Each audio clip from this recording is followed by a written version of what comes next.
The 10-man delegation is in Mogadishu to monitor the preparedness by the African Union mission in Somalia known as AMISOM as it seeks to hand over security to the country's forces. The team met top security officials, among them the President's National Security Advisor. We discussed concretely how to prepare the transition. How far have we gone in the transition plan? What challenges are we facing? This is very specific. And all these have got answers.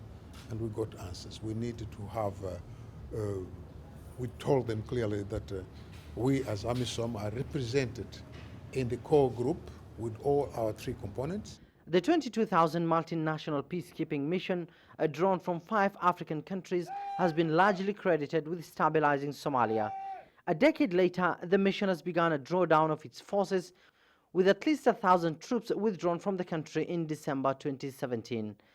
With a new force commander in place, the African Union mission is expected to reduce al-Shabaab's capability. Authorities say that the militant group has lately been on the back foot, due to military activities on the ground, as well as a sharp increase in US drone strikes. President Mohamed Abdullahi Farmajo wants the group defeated by end of 2018 to allow his government to exert greater authority in areas outside of major towns. All of us here, our problem is al-Shabaab. We don't have to co-locate with al-Shabaab. We need to fight him, break his backbone, and then finally eradicate him. That's my goal, and I will achieve it. In the capital, Mogadishu, security remains tight, following a deadly blast in October 2017 that killed 500 people. The truck blast in downtown Mogadishu is by far the single most deadly attack to rock the Horn of African nation that's emerging from decades of conflict and instability. The country has slightly more than 26,000 soldiers, but under a new security pact, the army will be streamlined and reduced to 18,000 and will be drawn from all regions of the country. Experts have raised concerns about the country's preparedness to take control of the national security.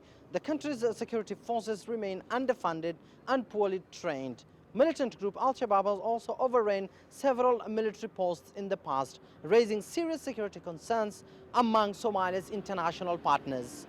Several hundreds of soldiers recently graduated at this Turkish-run military academy in Mogadishu, the first since the center was opened last year. But a decades-long arms embargo continues to limit the rebuilding of the country's armed forces. For now, the country will continue to rely on African Union forces as it rebuilds its security institutions. Abdulaziz, Billow, CGTN, Mogadishu, Somalia.